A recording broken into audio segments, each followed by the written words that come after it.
Boog, what did you make of Rivers' performance a couple of nights ago as you were on the call? Well, the market for Rivers would probably be like the market for T-Bob if T-Bob were a free agent.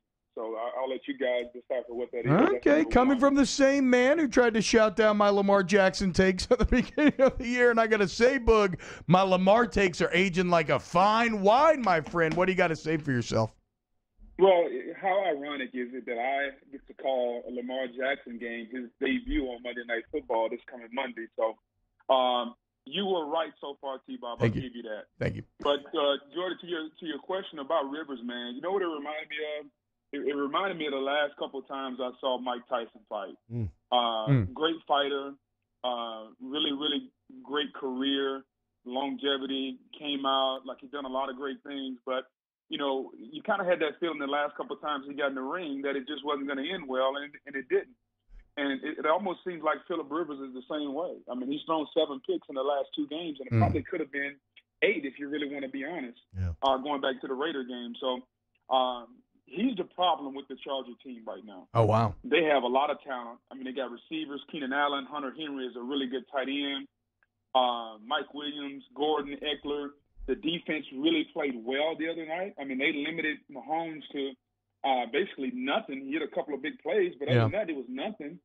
And Rivers was the reason they lost the game. So I think management is going to have a really tough time this offseason deciding what to do. So that's all fair, and my point is Rivers probably crap now. What is I guess so? Do you think he retires then after this year? I don't know if he retires. I got to think that a lot of that's going to depend on the contract offer. Like, here's how I think this is going to go. Because he's a free agent at the end of the year. I think they're going to survey the land and figure out, okay, what's available. And if they got nothing else, they may offer Rivers a deal. Maybe it's a 2-year deal for $50 million, and that's $25 million a year. Well, that sounds like a lot, but that's really below market value when you consider what the top guys are getting. So now, if you're Phillips, you got to decide, hey, do I take a $25 million, in quotes, below market deal, or do I come back and maybe go elsewhere or even retire? So I think that's what they're going to do. I don't think they're going to offer him a huge deal, making $35 a year, like a Russell Wilson or like Ben Roethlisberger has gotten toward the end of his career. I think they're going to have to make the tough decision, which is let's find someone else, or let's give him a smaller deal to see if we can give us some time to go find someone else. Boog, on the other sideline, you had Kansas City, and the Chiefs were going into the season, they were a Super Bowl favorite from an AFC standpoint. Of course, the injury to Patrick Mahomes set them back a little bit. Mahomes throws for 182, and they get the win 24-17. What do you make of KC coming down the stretch? I think they're going to be okay, man. My biggest knock on them is they're just not a physical football team. Like, the way they play football is like basketball on grass. And that's why that defense is suspect against the run, because guess what? They really don't get any practice at it all year until the season starts, because their offense doesn't run the football that effectively out of a power set. It's more spread type stuff. So, but as long as they got Patrick Mahomes, they're going to be in every game, and they're going to be a tough out. And you know what they remind me of, Jordy? If you go back to when I played for the Colts, great offense, but we won the Super Bowl because of our defense. I think this team has a great offense, but if they're going to win the Super Bowl, their defense is going to have to make some key stops the way they did the other night. And if they can do that, then I think they have the potential to be in every game. You mentioned you got Baltimore on Monday night as they'll be out in L.A. taking on the Rams in the Coliseum. That was probably the most impressive win of Week 11, right? Was Baltimore dismantling Houston like that? Yeah, I would have to say, and you could also add New England going into Philadelphia, because the offense didn't play well, but they held Philadelphia to 10 points, something like that. Yeah. So, overall, I think coming down the stretch as we get ready to enter December, I think the cream is starting to rise to the top. And right now, it's not necessarily about how you play; it's about stacking wins. So everybody's going to look at style points. Like, this is not college football playoff. This is the NFL. It's win and move on. I don't really care about style points. That's why at New England at 9-1 doesn't bother me, because their offense isn't playing well. Yeah. It's about getting wins, because wins get you an opportunity to get a first-round bye. And the percentages say if you get that bye, then everything goes up astronomically as far as your chances of getting to a Super Bowl. Boog, when you look at the NFC playoff picture, it becomes real interesting when you look at the wild cards, right? Because San Fran's been so good, because Green Bay's been so good, you have the Seahawks and the Vikings sitting at 8 wins in those wild card spots. Are the Rams, after all this talk, are the Rams done?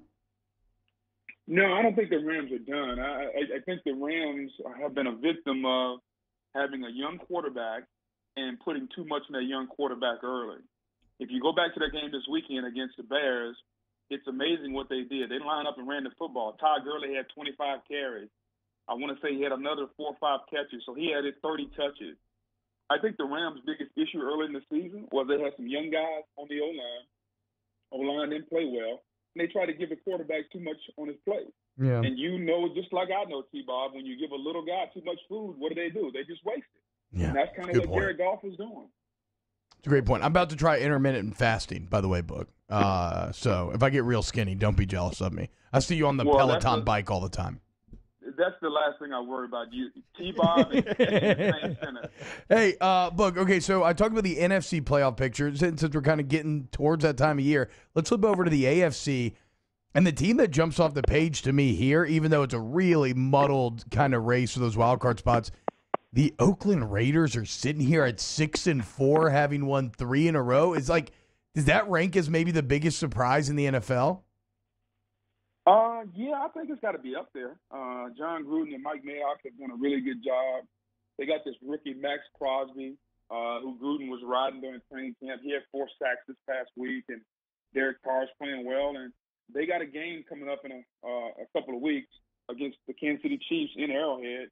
And that game might be for the division, to be honest with you. So definitely a surprise, but you got to give hats off to Gruden and Mayock for the team they've built and for what they've done. Now, my bigger question to you guys is what's been the reaction to the lack of defense that we showed in Oxford, Mississippi? What's been the reaction around Baton Rouge? They're ready to fire Aranda. You know, I think I hear from a vocal Twitter minority, Boog, but people ready to burn it all to the ground. Like, you can't beat Clemson or Ohio State, and the defense hasn't played well all year. And look, there is no defending Saturday's performance. To me, it felt like a bit more of an aberration. What was your take? Well, if we really want to be brutally honest with ourselves, here's where we look at this defense. Super talented on the back end. Yeah. Our best player on the back end is probably a freshman, which doesn't always bode well because freshmen are going to be up and down. Delpit is going to be a top 10 pick, but right now he's not playing like it. He's missing way too many tackles. Yeah. I think when you look at our front seven, Divinity coming back, or it seems like he's back, is going to help it because overall we're not as talented in the front seven as we've been in some past years. Now, that's not to say we don't have good players because I think when you look at Chason and you look at Lawrence and Shelvin's been really good at nose. Shelvin and Ike. Shelvin's kind of like you. He's good in spurts. You know, he's not really good for the length of the game. He's a big boy. He's like me.